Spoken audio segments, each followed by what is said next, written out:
السلام عليكم ورحمة الله وبركاته. ازيكم يا بنات؟ عاملين ايه؟ يا رب تكونوا كويسين. جمعة مباركة على الجميع يا جماعة. النهاردة يوم، يعني بجد مطلوب مننا حاجتين. اول حاجة ان احنا نكثف الدعاء، ندعي كتير كتير لعلها ساعة استجابة. النهاردة ان شاء الله في طبعا تجمعات بالهبل بالهبل في جميع الدول العربية، عشان نساند طبعا اخواتنا الفلسطينيين. هي تاني حاجة بقى مطلوبة مننا ان احنا نقرا سورة الكهف على نية الفرج برضو، او نستغفر لو مش قادرين تقروا سورة الكهف، عايزين نستغفر كتير كتير كتير ونصلي على سيدنا محمد.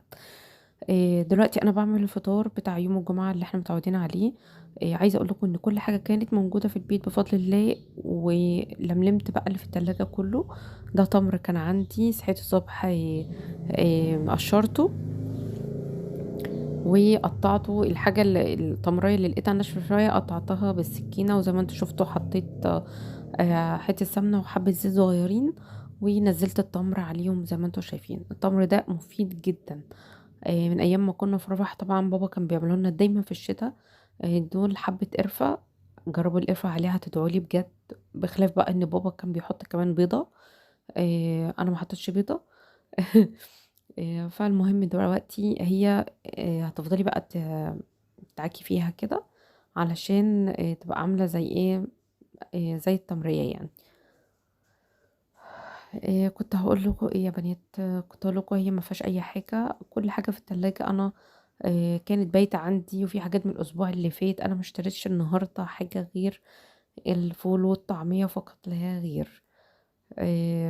الموضوع اللي انا اتكلمت عليه في اول فيديو مأثر على الجميع كله، مأثر علينا كلنا. محدش عايز يعمل حاجة بنفس، فاهمين؟ بس زي ما قلت لكم كده لازم نقعد ندعي كتير كتير. ربنا يزيح الغمة زي ما بيقولوا كده، وينور بصيرة المسلمين أجمعين يا رب العالمين. دلوقتي بقى هي كده اعتبرت عملت. قلت بقى بما اني اليوم هيبقى شعبي النهارده، فبصراحة لملمت بقى ايه الصحون اللي عندي، اللي هي الستانلس اللي انتوا شايفينها دي. ده صحن كان واحدة صاحبتي مديهوني. و باقي الصحون انا ما جبتش في الصحون دي حاجة خالص، مش فاكرة ان انا اشتريت منها خالص. بس فعلا لقيت مرة واحدة كده عندي مثلا طبقين ثلاثة من كل شكل. فالمهم طلعتهم بقى وقلت يا رب يكفوا علشان يبقوا كل الفطار بتاعي ستانلس المرة دي. بص بقى هنا حطيت في النص جوز هند. طبعا انا قعدت ادور على السمسم ما لقيتوش، فلو عندك سمسم بيكون طبعا افضل. ده المنظر بقى. وعايزه اقول لكم الريحه والطعم بيبقى حاجه تانية، والقرفه دي بموت فيها. حطيها في اي حاجه بتحليها زي ما بيقولوا كده. تاني طبق بقى هنحط بقى الجبنة. انا قلت بقى اجهز حاجتي كده وقلت محمد تطلع بقى هات لنا فول وطعمية، رغم ان هو اتأخر عليا كتير، ويعني هو جه وانا خلاص بسخن العيش يعتبر يعني. دي جبنة يا جماعة، نظام كيري كده بتتباع سايبة. بس الجبنة دي بالبسطرمة. طبعا هم مش بيبقوا حاطين فيها بسطرمة كتير، مش مشكلة. القصة ان هنا طعم البسطرمة يعني كلنا اكيد بنحبها يعني. فالمهم دي جبنة بالبسطرمة، كنت طبعا بعملها اوقات سندوتشات للولاد زي ما قلت لكم. كل حاجة كانت موجودة بفضل الله. طبعا الزمن اللي احنا فيه ده اساس انت مش بترمي حاجة ولا بتخليش حاجة، حتى ال الجبنة الرومي اللي بتتبقى ما ترميهاش، حطيها في الفريزر على طول يعني. دي جبنة رومي اهي برضو. هقطعها كده نصاص عشان تعرف تقف يعني في الطبق اللي انا مطلعاه ده. انتوا لو ملاحظين طبعا هتلاقي الاطباق عندي مختلفين، مش زي بعضها في الاحجام ولا كده، لاني زي ما قلت انا اصلا ما اشتريتهمش. يعني واحد عند ماما، واحد من عند حماتي، اتنين خدتهم من صحابي، يعني هي بتحصل كده يعني، فاهمني؟ لانشون ده طبعا حلواني برضو. ده متهيألي جبته اول امبارح. ويوم الخميس كده كده كنت معطلة الولاد من المدرسة، ما وديتهمش المدرسة، ما اتفتحش يعني. زي ما انتم بتشوفوا كده بقى، انا يوم الجمعة طبعا زي ما انتم عارفين بيبقى ليه سيستم خاص كده، بيبقى جو بقى زي ما انتم شايفين كده، تظبيط يعني بظبط فيه ايه الفطار. لان احنا اساسا مش كل يوم طبعا مش بنفطر مع بعض. حتى في المدارس طبعا كل واحد مع نفسه في المدرسة. فيوم الجمعة ده بيبقى اليوم ايه مقدس يعني بالنسبة لي او بالنسبة لولادي. فحطيت بقى زي ما انتوا شايفين كده، قصقصت كده بالطريقة اللذيذة دي ال- اللانشون، وحطيته زي ما انتوا شايفين كده. وادي تالت طبق معانا. عايزة اقول لكم ان انا عملت اطباق كتيرة قوي، من ما فيش يعني، من حاجات عادية خالص. تاني حاجة بقى هنشوف. تقريبا دي بواقي القشطة بتاعت الأسبوع اللي فات. لو تفتكروا ان انا كنت عاملة، كنا فطرانين فطير، فاكرين؟ دي بقى القشطة بتاعت الأسبوع اللي فات، شفتوا بقى؟ وحتى هتلاقوا دلوقتي وانا بحط المربى. بسم الله ما شاء الله، الأسبوع اللي فات احنا استهلكنا مربى كتير في السندوتشات، فانا قلبتها كده اهو، فردتها، وبواقي المربى هحطها على القشطه. الاسبوع اللي فات تقريبا كنت حاطه مربى ميزه كده، فالعيال ما حبوهاش قوي. دي بواقي المربى بتاعت المشمش. ودينا خلصنا المربى. شفتوا يعني اخر الاسبوع ده بيبقى جميل برضه يا جماعه، بنفضي فيه التلاجة زي ما انتوا شايفين كده. بصوا اهو. تقريبا اخر معلقه في القشطه فعلا. القشطه بتاعت بره دي بتبقى جايه عدمه يا جماعه، لو تلاحظوا يعني. حتى ادم قال لي ماما القشطه دي ما فيهاش سكر، قلت له واحنا بنحط المربى علشان هي تسكرها يعني، ويبقى حاجه كده لذيذه على الفطار يعني. هي دي برطمان، يلا ادلق على طول على في الحوض. ده كده بقينا هو رابع طبق يا جماعه. دلوقتي بقى ايه هنعمل العيش. طبعا اثناء العيش كان جوزي العزيز جه، وجاب لي بقى الفول والطعمية. واخيرا يعني جاب لي الفول والطعمية، استنيته كتير طبعا. واضطريت اتصل بيه واقول له يا محمد، انا لو كنت بعت ادم كان جه قبليك، في ايه متاخر كده ليه؟ والحاجات دي بقى اللي انتوا عارفينها بتاعت الرجاله يعني. المهم ان انا قطعت برضو التسجيل اللي انا بسجله، علشان بتاع الانابيب عمال يرن بره.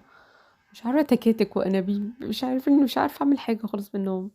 المهم دي قطة يا جماعة، أنا كنت جايباها من بعد ما رجعت من المدرسة يوم الأربعاء اللي فات. فقلت أقطع حبة قطة. والطماطم دي كنت جايباها أنا ويحيى، دي طماطم شيري. طماطم كانت صغنونة قوي كده عند الراجل برضو بتاع القطة. ولقيته بيقول لي الكيلو كيلو ونص ب10 جنيه. أنا عن نفسي بحبها يعني، فمني بحطها زي ما انتوا شايفين كده. حتى في الشكشوكة أو في السلطة بتقدري تقطعي الطماطمية الواحدة نصين بس، بتبقى مسكرة وجميلة تقوي طماطم يعني. فحتى لونها ما شاء الله يعني جميلة قوي يعني، حمرا كده ولذيذة كده. الحاجة الخضراء برضو بتلفت النظر بتاعت الوليد على الأكل ويحبوا ياكلوها، والحاجة الحمراء نفس الكلام. حاولي يعني كتري من الألوان. ودلوقتي طبعا بصوا الطبق الأخير ده بقى إن شاء الله، ده اللي هو بتاع الفول. لا، الفول جاي متحيق، بترجيه بقى طبعا كده. طبعا استغربت من الحجم ما شاء الله. كيسة الفول اللي ب5 جنيه بقت يعني هي معلقتين فول بالظبط. والله العظيم وانا بحط الطبق قلت الطبق ده هيبقى صغير على الفول. بصوا. ولا بقى صغير ولا حاجة، ده الفول هو اللي صغير. بصوا حبة يعني. الحمد لله. الحمد لله الدنيا لسه بخير يعني، ولا ايه؟ مش فاهمة يعني. الدنيا مبقاش فيها خير خالص. حبة الفول دول بقى يا جماعة ب5 جنيه. الحمد لله برضه. فالمهم الفول بقى يعني جاي متحيق. انا بس زودت له حبة خل، لان هما مش عارفة هناك مش بيحطوا خل تقريبا. انا بحط خل على الفول. وحطيت بقى خل وحبة ملح. وبدعك برضو كده الفولية على اساس ايه تمسك معايا برضو. لما الفول بيدعك بتخلي الفول بيبقى جوسي كده يعني، فاهمني؟ ولازم طبعا ادوق، طبعا لازم المعلقه اللي طلعت دي طبعا لازم ادوقها الاول. المهم يا جماعه، ما تنسوش بالله عليكم انشروا اي حاجه تفيد القضيه. انشروا اي حاجه تفيد القضيه، لان الصوت بيوصل. والله العظيم الصوت والصوره اسرع حاجه بتوصل في الوقت اللي احنا فيه ده. بخلاف ان الواحد اساسا متدمر نفسيا، والله العظيم جالي اكتئاب من اللي بيحصل ده. يلا الحمد لله على كل شيء، ويا رب انصر الأمة يا رب الإسلامية يا رب، بحق جه النبي، بحق اليوم العظيم اللي احنا فيه ده. دي يا جماعة حبة هريسة كنت جايباها طبعا من العريش.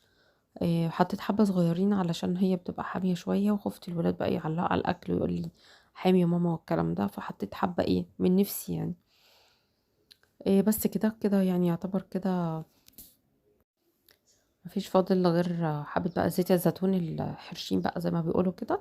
زيت الزيتون أساسي برضه عندنا على طبق الفول.